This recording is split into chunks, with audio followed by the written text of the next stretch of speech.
प्यारे बच्चों, आज हम लोग उपसर्ग पढ़ेंगे। तो सबसे पहले हम लोग उपसर्ग का अर्थ जानेंगे। उपसर्ग दो शब्दों के योग से मिलकर बना है। उपधन सर्ग। उप का अर्थ है समीप या पास में। सर्ग का अर्थ है सृष्टि करना, अर्थात पास में बैठकर दूसरा नया अर्थ वाला शब्द बनाना, ये उपसर्ग है। जैसे हार शब्द के पहले अगर प्रा उपसर्ग लगा दिया जाए तो एक नया शब्द बन जाता है प्रहार, जिसका एक नया अर्थ भी है मारना।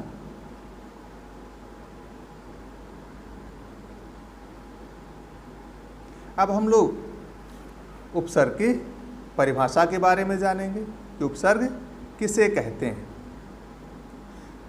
जो शब्दांश मूल शब्दों से पहले जुड़कर उसके रूप और अर्थ में परिवर्तन कर नए शब्दों की रचना करते हैं, उन्हें उपसर्ग कहते हैं। या इसे इस तरह से भी कह सकते हैं, उपसर्ग उस शब्दांश को कहते हैं जो किसी शब्द के पहले आकर उसका विशेष अर्थ प्रकट करता है। उपसर्गों का स्वतंत्र अस्तित्व ना होते हुए भी वे अन्य शब्दों के साथ मिलकर उनके एक विशेष अर्थ का बोध कराते हैं। उपसर्ग शब्द के पहले आते हैं, जैसे अन उपसर्ग बन शब्द के पहले रख देने से एक शब्द अनबन बनता है, जिसका विशेष अर्थ है मन मुटाव।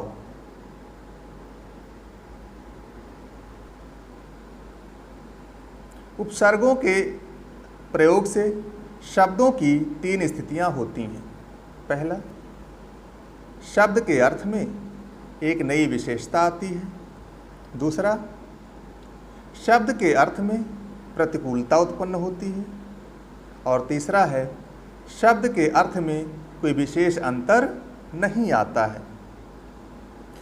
यहाँ उपसर्ग और शब्द का अंतर समझ लेना चाहिए।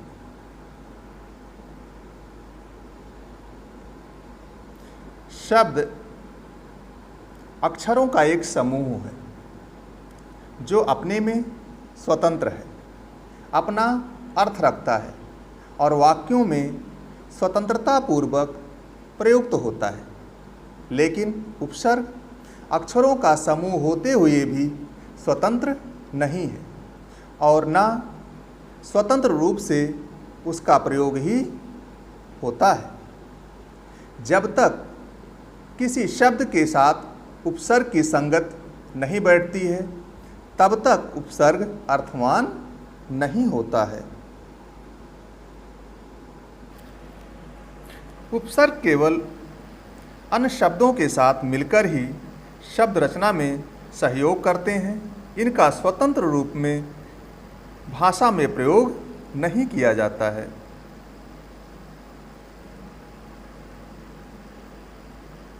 हिंदी में 4 प्रकार के उपसर्गों का प्रयोग किया जाता है। पहला, संस्कृत के उपसर्ग। दूसरा, हिंदी के उपसर्ग। तीसरा, अरबी फारसी या उर्दू के उपसर्ग। और चौथा है संस्कृत के कुछ अव्यय। अब हम लोग उपसर्गों की संख्या के बारे में जानेंगे। हिंदी में जो उपसर्ग मिलते हैं वे संस्कृत, हिंदी और उर्दू भाषा के हैं।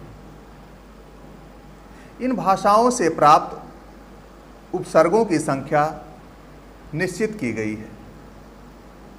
संस्कृत उपसर्ग 19 हैं, हिंदी उपसर्ग 10 हैं, उर्दू उपसर्ग 12 हैं।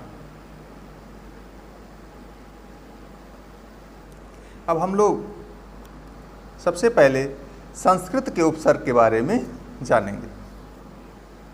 तो उपसर्ग और उपसर्ग से बने नए शब्द। तो सबसे पहले आ का अर्थ जो है निषेध से होता है या हीनता से मानी जाती है। पहला आ उपसर्ग। तो इससे बने शब्द क्या हैं? अज्ञान, असत्य, अधर्म, अन्याय, अनीति। अप का अर्थ होता है लघुता या हीनता या अभाव के रूप में। तो क्या है इससे नए बने शब्द? अपकार, अपमान, अपयश, अपहरण, ये इससे बने शब्द हैं। फिर अगला है उपसर्ग अनु।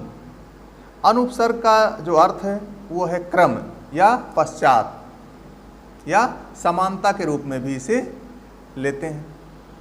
अनुचर, अनुसार, अनुकरण, अनुशासन। फिर अगला है औपसर्ग का अर्थ है हीनता या अनादर या पतन के अर्थ में। तो अवगुण, औन्नति, अवशेष, अवरोध। अगला उपसर्ग है प्रा। प्रा का अर्थ है अधिक या आगे। प्रबल, प्रयोग, प्रयास, प्रगति या प्रयत्न। अगला है सुउपसर्ग। सु का अर्थ है अच्छा से, सुंदर से। सुपुत्र, सुयश, सुगम, सुबोध, सुकर्म। अगला उपसर्ग है दुरुपसर्ग। दुर का अर्थ है बुरा, कठिन या दुष्ट। दुर्गम, दुर्दशा, दुर्बल, दुर्भाग्य, दुर्बुद्धि।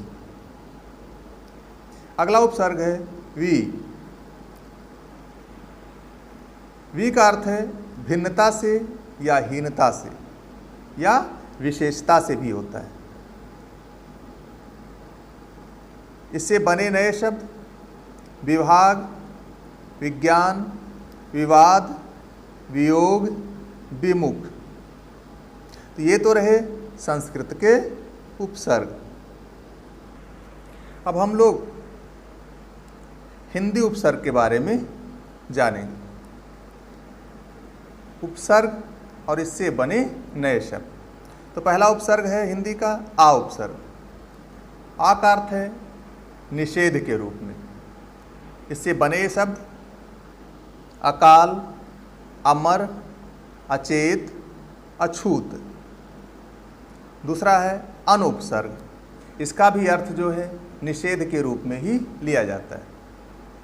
इससे बने नए शब्द अनपढ़, अनजान,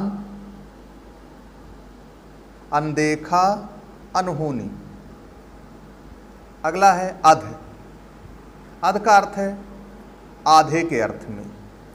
अध खिला, अध जला, अध मरा, अध पका।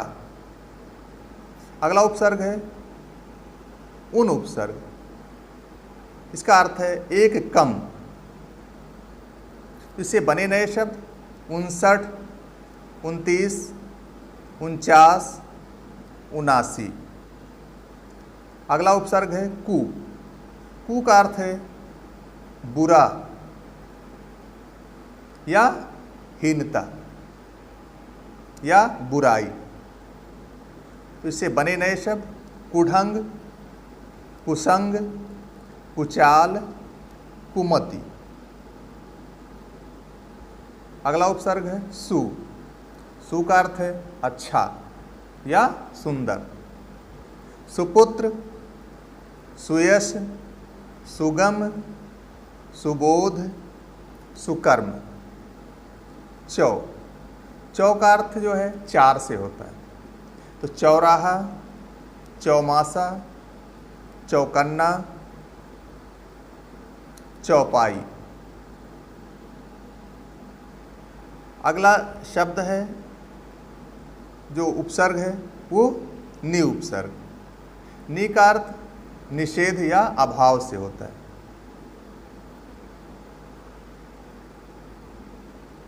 इससे बने नए शब्द निकम्मा, निठल्ला, निहत्था या निडर।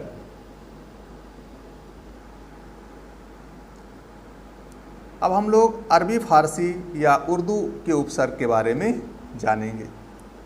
तो उर्दू उपसर्ग और इससे बने नए शब्द। पहला है बे। बे का अर्थ है बिना से। बेदाग, बेरहम, बेशर्म, बेकसूर। दूसरा है ला। ला का अर्थ भी बिना से होता है।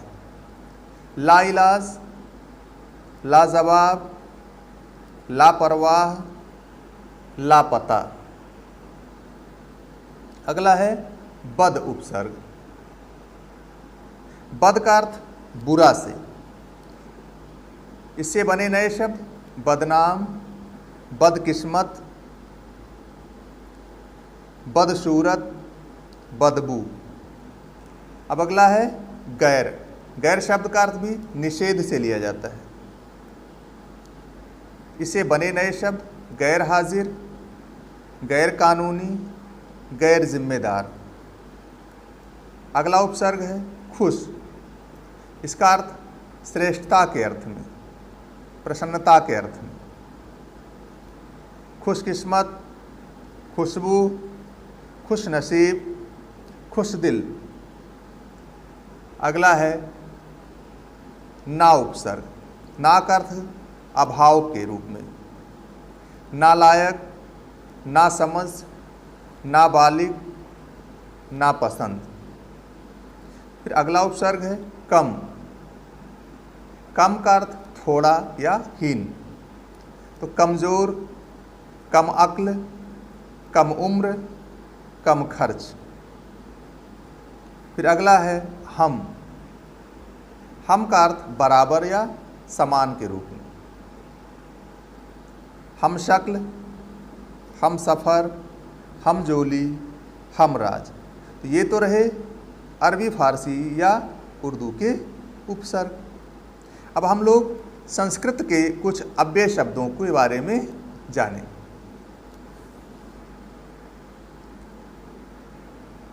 तो अव्यय के उपसर्ग जो हैं संस्कृत के, ऐसे बने नए शब्द।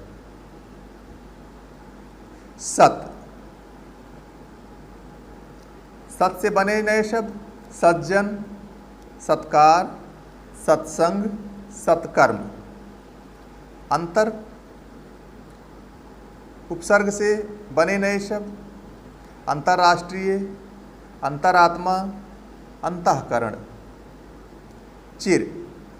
चिर उपसर्ग से बने नए शब्द चिरस्थायी, चिरायु, चिरंजीव, चिरकाल।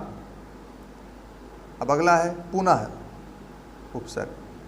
पुनर्जन्म, पुनर्निर्माण, पुनर्मिलन। अगला है सा उपसर्ग। इससे बने नए शब्द सहर्ष, सकुशल, सजल। तो ये तो रहे संस्कृत के कुछ अव्यय उपसर्ग।